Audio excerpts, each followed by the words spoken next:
if you do not have anyone to speak, to share, but you are the one you have, then you can do it with yourself. That's why self-talk is also important for those who are beginner in English, and I hope that it will be helpful because I do this.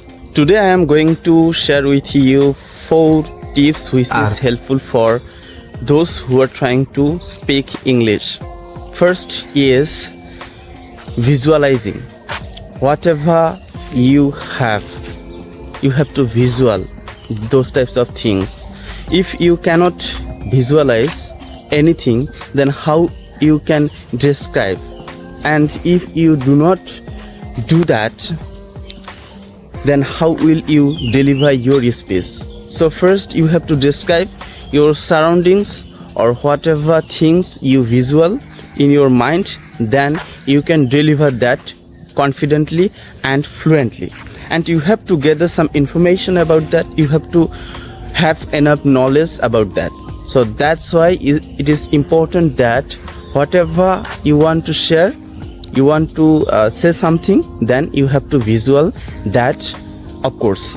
And then you have to mimic. How you can mimic? That's the question. You have to mimic the native speakers in English. Whoever is the native speaker, then you have to mimic them. Only 30 minutes is good enough for you. You can mimic also music, every song that can be. But if you want to mimic a speaker, then only copy those types of speakers for 30 seconds. And you have to do this in a native way. Then it will be totally helpful for you to get the flow of English, because it is a language, okay, and it is not your mother tongue. That's why you have to learn that by mimicking and by artificially, I want to say that.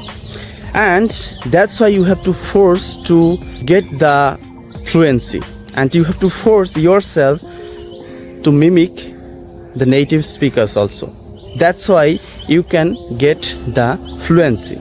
And the third one is read out loud. So you have to understand a thing and you have to visual those types of things, but has the gap between understanding and visualizing, and the gap is not so good for you. But we have to overcome this gap to enhance our English, to develop our English, and we have to overcome that so that we have to read out loud. Then your energy, your vocal and your confidence will grow dramatically, because you read something out loud and you listen something, okay, and your speaking practice will be done here. That's why it is important that if you want to be a fluent speaker, then you have to do this. And the last one is number 4, self-talk, that I want to share with you. Self-talk is important for you.